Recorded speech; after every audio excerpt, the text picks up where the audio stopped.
Cylinders के लिए मारामारी की खबरों के बीच अब सरकार भी हरकत में आ गई है। तेल और गैस संकट से निपटने के लिए पूरा रोड मैप के साथ आज पेट्रोलियम मिनिस्ट्री की एक संयुक्त प्रेस कॉन्फ्रेंस हुई है। इस प्रेस कॉन्फ्रेंस में सरकार ने भरोसा जताया है कि पैनिक करने की कोई ज़रूरत नहीं है। आप एडवांस में ज़बरदस्ती बेवजह बुकिंग्स ना करें। 40 से ज़्यादा देशों से कच्चा माल आ रहा है और भी सरकार अपने तरफ से कदम उठा रही है, इसलिए आपको पैनिक बुकिंग नहीं करनी है और अफवाहों से बचना है। लेकिन इस सब के बीच में सरकार की तैयारियों के साथ साथ आज हम कुछ इंडस्ट्री के लोगों से हम बातचीत करेंगे, पड़ताल करने की कोशिश करेंगे कि सिलेंडर संकट दरअसल कितना विकट है। आइए शुरू करते हैं। मेरा नाम है दीपक डोभाल और आप देख रहे हैं आपकी खबर आपका फ़ायदा। मैं लौट रहा हूँ मेहमानों के साथ। ये छोटी सी रिपोर्ट आप पहले देखिए।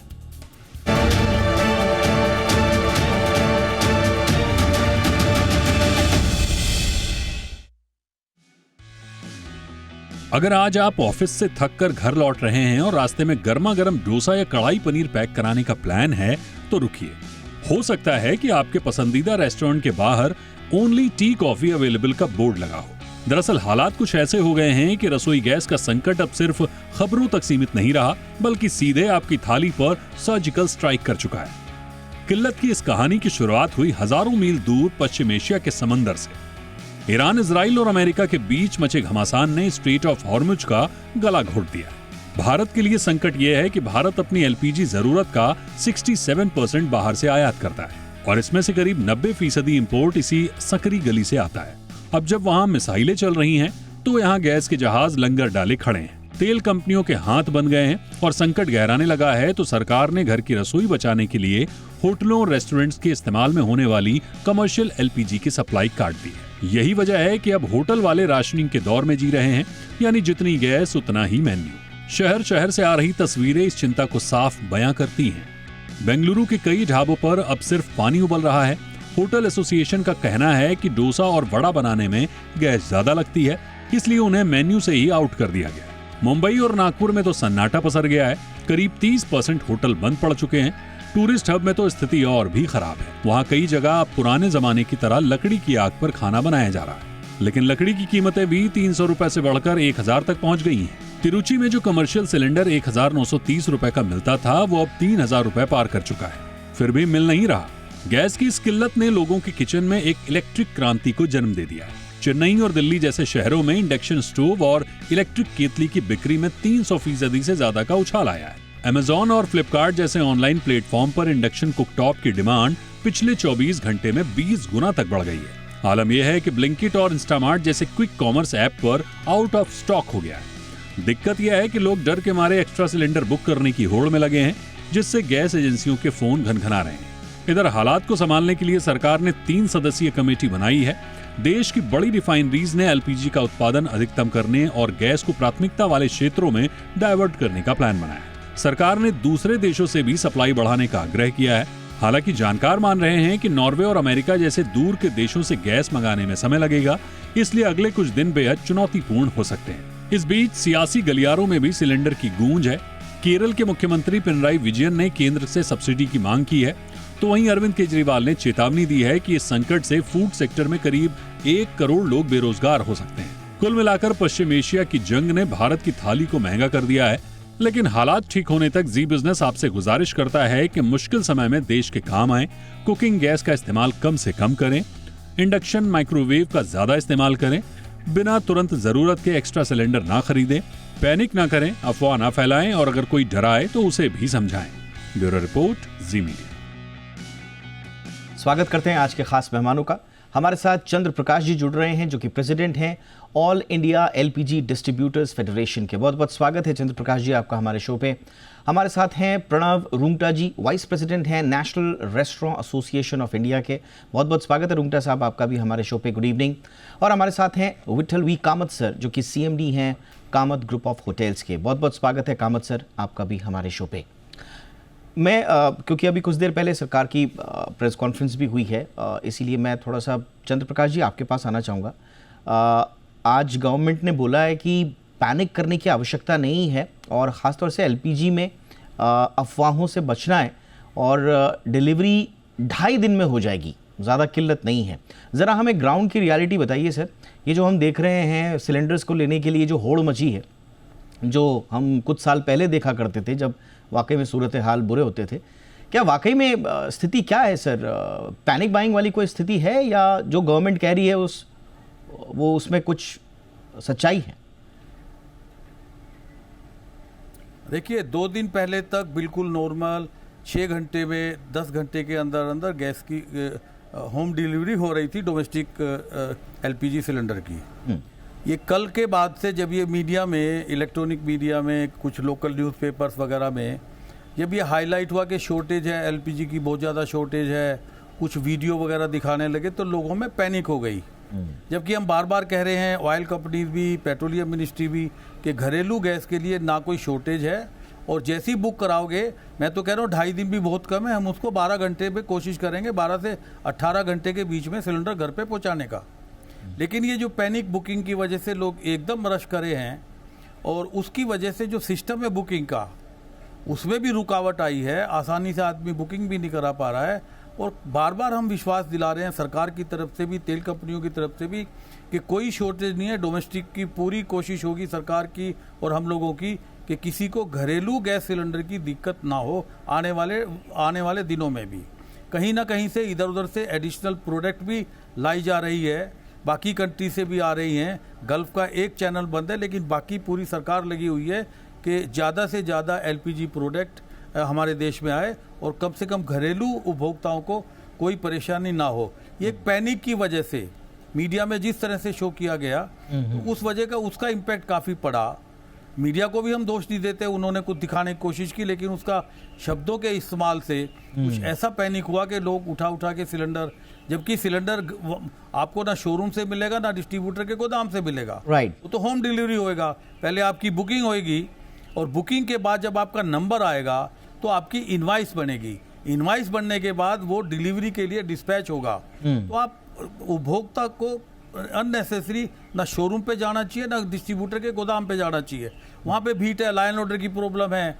और शहरों में तो आज डिलीवरी मैन, कुछ काफ़ी जगह तो सुनने में आया कि डिलीवरी मैन गली मोहल्ले में लोग इकट्ठा होकर उसको रोक रहे थे, उन्होंने काम पे जाने से मना कर दिया। तो मेरी उपभोक्ताओं से विनती है कि कोई पैनिक ना करे। घरेलू गैस में हम आपको आश्वासन दिलाना चाहते हैं कि आप निश्चिंत होकर घर पे बैठे, आपके घर पे होम डिलीवरी होएगी। राइट सर, तो आपने बहुत अच्छी बात बोली। आपने कहा कि जो गवर्नमेंट ने कहा है कि ऑन एन एवरेज 2.5 दिन में डिलीवरी हो जाएगी। अगर लोग पैनिक ना करें तो ये 2.5 दिन भी बहुत ज़्यादा है। हो सकता है जल्दी आप लोगों के पास सिलेंडर आपका आ जाए, इसलिए कोई संकट नहीं है, पैनिक करने की कोई आवश्यकता नहीं है।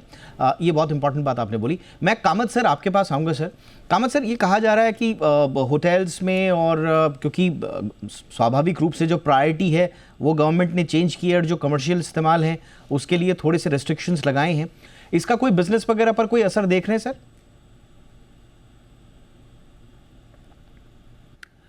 साहब देखिए, ऐसा है ये इंटरनेशनल कैलेमिटी है।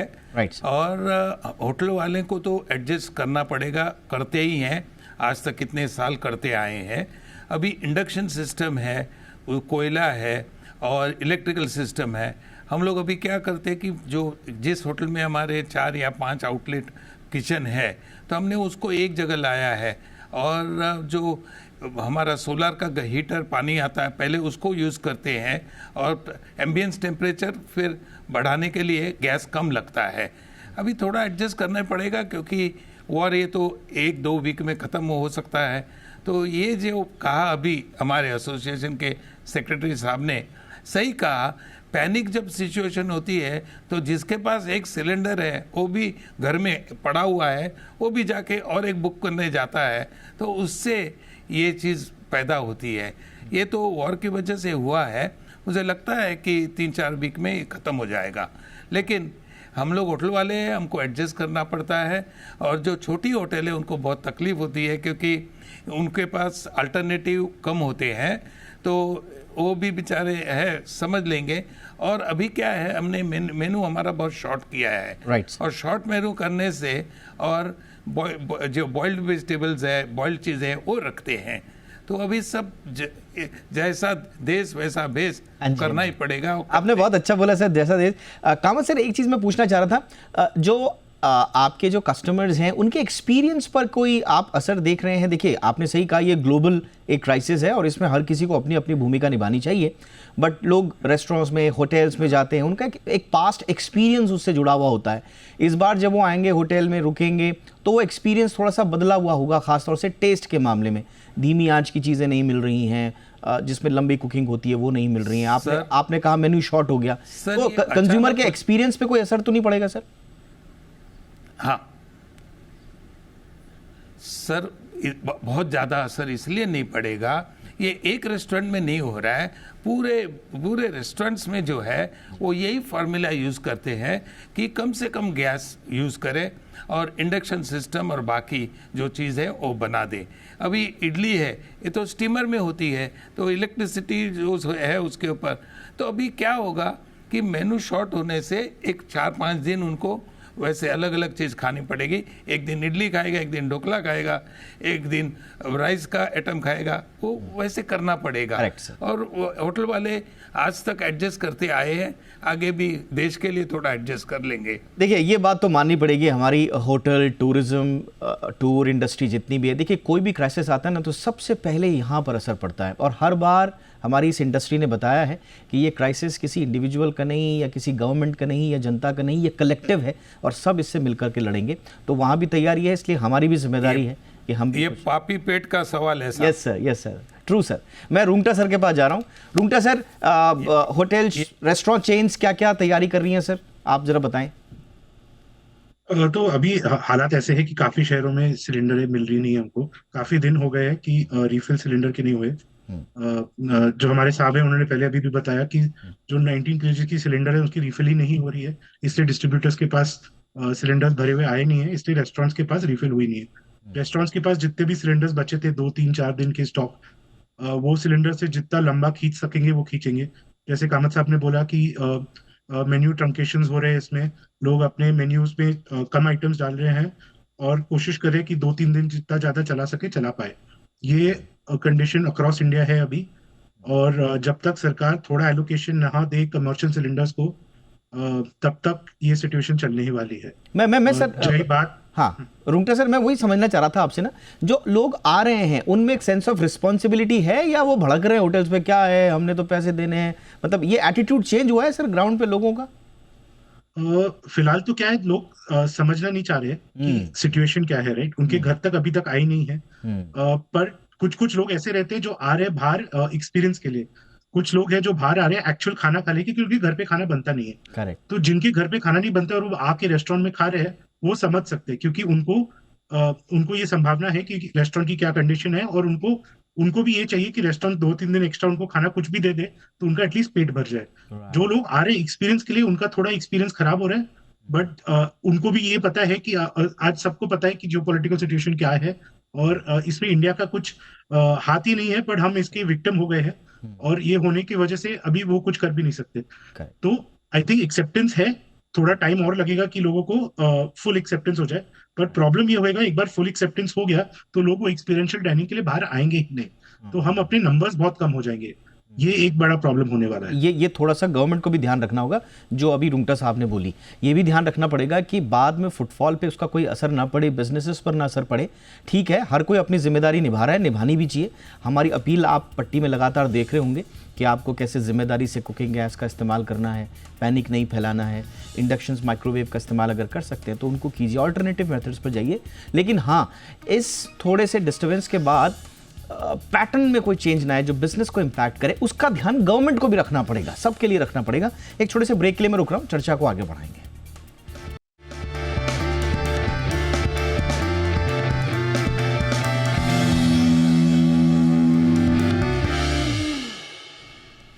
ब्रेक के बाद आपका स्वागत है। चंद्रप्रकाश जी, आपके पास आ रहा हूं सर। कुछ सीख भी मिल रही है सर हमें, हालांकि ऐसी कोई स्थिति नहीं है कि जिसको हम ये कहें कि कोई क्राइसिस है, पैनिक ज़्यादा है लोगों में, अफवाहें ज़्यादा हैं, बट कुछ सीख भी हैं सर। मसलन मैं कहीं देख रहा था कि एक आर्गुमेंट ये आता है कि साहब आपके पास क्रूड ऑयल के लिए तो ज़मीन के नीचे भंडार है, यानी कि स्ट्रेटेजिक रिजर्व्स हैं, बट एलपीजी के लिए स्ट्रेटेजिक रिजर्व्स नहीं हैं। एक नेशनल बैकअप स्टॉक टाइप का कुछ उस नीति होनी चाहिए या नहीं होनी चाहिए सर? देखिए होनी चाहिए, ये तो आपको तेल कंपनियां या मिनिस्ट्री बता सकती है कि कितना स्टॉक ये कितनी कैपेसिटी है, उसमें काफ़ी इन्वेस्टमेंट भी है, और एलपीजी का बहुत बड़ा भंडार रखना आसान नहीं है। ओके। ये ज़्यादातर जो 5-7 दिन का जो है वो बाकायदा शिप आते हैं और वो बोटलिंग प्लांट पे आ जाते हैं। बाकी जो हमारी रिफाइनरीज हैं उनकी जो प्रोडक्शन है वो भी बढ़ाई गई है। उसको ऑयल मैक्सिमम कंपनी से पूछ सकते हैं कि हाँ जरूर, अगर पॉसिबल है तो स्टोरेज कैपेसिटी जरूर बढ़नी चाहिए। खास करके कभी ऐसा अगर क्राइसिस आए तो उसके अंदर इतनी अफरा तफरी नहीं मचेगी। ये देखिए सीख भी होती ना, हम आगे के लिए क्या कुछ तैयारी करें। कामत सर, आप कुछ सजेस्ट करेंगे सर? इस तरह की सिचुएशंस कई बार हमारे लिए कुछ अवसर भी लेकर के आती हैं कि हम व्यवस्था को दुरुस्त भी करें।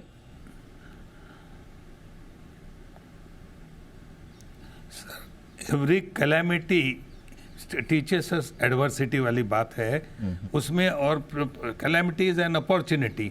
तो अभी इसमें ऐसा है कि इसका कोई अल्टरनेटिव निकलेगा, जैसे ट्यूब्स आते हैं और इसके जो सिलेंडर, बड़े सिलेंडर आते हैं, तो उस हिसाब से ये ओमान वगैरह में इसका ये होता है, यहाँ मैंने देखा नहीं इंडिया में। और इसके लिए छोटे छोटे सिलेंडर आ सकते हैं, या जो सब ऐसा है कि जब पैनिक हो जाते हैं लोग और अफवाहें फैलती है तो उसको रोकना बहुत मुश्किल हो जाता है। तो ज़रूरत से ज़्यादा जिसको एक सिलेंडर चाहिए वो 2 रख देता है अपने पास, तो ये होर्डिंग भी होते हैं, वो एक कारण है। और आप यदि ये बताएंगे कि सिलेंडर मिलने वाले ही नहीं है तो उसके लिए फिर होड़ हो जाती है। मुझे लगता है आप लोग जो मीडिया कर रहे हैं अभी और आपने ये रखा है बहुत अच्छा है, लोगों को काम आएगा। और पैनिक नहीं करेंगे अभी। एब्सोल्युटली सर, तो पैनिक नहीं करना है, कोई भी सिचुएशन आ जाए। एक चीज और हम देख रहे हैं रूंगटा सर कि इलेक्ट्रिक कुकिंग का एकदम से एक आ गया क्रांति टाइप की, किचन में इलेक्ट्रिक क्रांति टाइप की आ गई। क्या ऐसा इलेक्ट्रिक इंडक्शन कुकिंग को थोड़ा सा बढ़ावा देने के लिए, या सोलर पावर से चलने वाले स्टोव्स, इंडक्शन कुकटॉप्स, इनमें और सब्सिडी आए, थोड़ा सा इन पर निर्भरता हमारी आए, इसके लिए भी कुछ गुंजाइश बन रही है बतौर सीख? दीपक जी, मैं इसमें एक्चुअली आपके जो प्रीवियस सवाल था उस पर एक पॉइंट डालना चाहता हूँ जी। आई थिंक लॉन्ग टर्म में हमारे को एक ऑल्टरनेट सोर्स ऑफ गैस है जो पाइप नेचुरल गैस है। पीएनजी के इंडिया में रिसोर्सेज काफी अच्छे, ऑलमोस्ट 50% हमारे इंडिया में ही बनता है, और जो इम्पोर्ट भी होता है वो काफी कंट्रोल्ड है, जीसीसी से ज्यादा लिंकेज नहीं है। पर इसमें जो अड़चन आती है कि इसके पाइपलाइंस खींचने पड़ते हैं, ये इंफ्रास्ट्रक्चर का कंसर्न है, और इसमें काफी सरकारी एजेंसीज को परमिशन देनी पड़ती है कि इस एरिया में पाइपलाइन लेके आए नहीं लेके आए, और इसमें बहुत समय चल जाता है। आज की डेट में जो हमारे आउटलेट्स है जहाँ पे पाइप नेचुरल गैस है वहाँ पे कुछ डिस्ट्रप्शन आया नहीं है, और जो सरकार ने एसेंशियल कमोडिटीज एक्ट बताया है उसमें मैक्सिमम उन्होंने बोला 80% तक वो हमको देते जाएंगे रेगुलर सप्लाई। तो इसमें मेरी एक सजेशन ये है गवर्नमेंट को कि आप जितना ज्यादा वॉर फुटिंग पे एलएनजी पीएनजी पाइपलाइंस इंडिया के अंदर फैला दे वो बहुत बेनिफिशियल होएगा कि डिपेंडेंसी और एलपीजी कम हो जाएगी। ये मेरा एक बस आगमन था। दूसरा आपने जो सवाल बोला, इलेक्ट्रिक भी ऑप्शन एक है। इलेक्ट्रिक में 2-3 प्रॉब्लम्स भी है। प्रॉब्लम्स ये है कि एक हमारे इंडिया में ज्यादातर जो इंडक्शन स्टोव्स है वो बनते नहीं है, बहुत चाइना पे डिपेंडेंसी है। हाल ही में अभी क्योंकि ये कमी हो गई तो बहुत लोग जाके खरीदने वाले हैं, तो इसमें भी ब्लैक मार्केटिंग बहुत ज्यादा हो गया। आप अमेजोन में देखेंगे तो देखेंगे प्राइसेस सबने बढ़ा दिए, बॉम्बे में जो वेंडर्स है उन्होंने भी प्राइसेस बढ़ा दिए, हर घंटे घंटे में बढ़ाते जाते हैं। तो अगर इंडिया में ये मैन्युफैक्चर हुए और इसका एक नेटवर्क ऑफ रिपेयर करने वाले भी लोग हो जाए तो लोग इस पर अडॉप्ट कर सकते हैं। इसमें एक प्रॉब्लम है कि हाई फ्लेम कुकिंग नहीं होता है, इंडक्शन में लो फ्लेम कुकिंग हो सकता है। तो जैसे इंडियन ग्रेवीज, चाइनीज, वो खाना बनाना इसमें बहुत मुश्किल होता है। पर इसके लिए हैवी रेंजेस जो आते हैं वो अभी भी चाइना से आ रहे हैं और उसको थोड़ा टाइम लगेगा अडॉप्शन होने में। बायोगैस एक ऑप्शन है पर उसका अगेन इंफ्रास्ट्रक्चर सेटअप करना पड़ेगा सरकार को। सोलर बहुत मुश्किल है इंडिया में, बिकॉज यहाँ पे हमारे मानसून बहुत गहरे होते हैं और मानसून में अगर धूप नहीं रहे तो हम लोग सोलर एनर्जी स्टोर कर नहीं पाएंगे। करेक्ट। तो आई थिंक ऑप्शंस तो है। हाँ, आई थिंक बट आपने बहुत अच्छा सजेशन आपने दिया, और आई एम ग्लैड कि आपने इसको इंक्लूड भी किया चर्चा में, पीएनजी वाला। अभी पीएनजी कनेक्शन का जो आंकड़ा है वो 1.5 करोड़ के पार हुआ है। सरकार चाहती है कि अगले 5-7 सालों में इसको और करें, लेकिन इंफ्रास्ट्रक्चर का जो आपने चैलेंज बताया, वाकई में जोग्राफिकल एरियाज़ में तो हम देखेंगे 300 से ज़्यादा ज़िलों में अभी गैस नेटवर्क पीएनजी का पहुंच चुका है, बट उसे और बढ़ाना होगा, उसके लिए युद्ध स्तर पर काम करना होगा ताकि हमारी निर्भरता जो है वो एक ही बारी में अगर कोई इस तरह की कोई सिचुएशन आए तो वो कोलैप्स ना हो। बहुत बहुत धन्यवाद, आप तीनों ने बहुत अच्छे इंसाइट्स दिए और जितने दर्शकों ने सुना होगा। मैं इसमें हाँ सर, कुछ कह रहे हैं एक चीज बड़ी इंपॉर्टेंट ऐड करना चाहता हूँ। हाँ सर। हाँ जी, मैं कह रहा हूँ, देखिए जैसे आपका जो चैनल है जी, जिस तरह से बैलेंस रिपोर्टिंग आप कर रहे हैं जी, बाकी लोग भी सेंसेशन ना फैला के और अच्छी बैलेंस पॉजिटिव रिपोर्टिंग करेंगे, सच्चाई सामने रखेंगे, तो ये पैनिक का माहौल खत्म होगा और इसमें हर आदमी को, नागरिकों को भी, हमारे डिस्ट्रीब्यूटर्स को भी, ऑयल कंपनी को भी बहुत सुविधा होगी और ये पूरे ये सबके हित में है। नहीं, ट्रू चंद्रप्रकाश जी, आपने पे भागे, आज की आपको बात बता रहा हूँ। हाँ, नहीं, आपने बिल्कुल सही कहा सर, आपने बहुत अच्छी बात बोली। इनफैक्ट देखिए, जिस समय मार्केट आवर्स भी थे ना, जब स्टॉक मार्केट के जो मार्केट आवर्स जिनको हम बोलते हैं, उसमें भी हमारे जी बिजनेस के मैनेजिंग एडिटर ने एक विशेष अपील भी की थी लोगों से, और वो अपील को हम पट्टी के जरिए चला भी रहे हैं। तो बिल्कुल सही है, पत्रकारिता का जिम्मेदारी हम निभा रहे हैं, क्योंकि आप जैसे अच्छे विद्वान लोग हमारे साथ आते हैं तो हमें भी हिम्मत मिलती है। बहुत बहुत धन्यवाद आप तीनों का वक्त निकालने के लिए सर। चंद्रप्रकाश जी बहुत बहुत धन्यवाद। Pranav Rungta sir, thank you sir, बहुत बहुत शुक्रिया। विठल जी कामत सर, बहुत बहुत थैंक यू सर, आपने हमारे लिए समय निकाला। इसी के साथ इस शो में इतना ही, इजाज़त दीजिए, नमस्कार।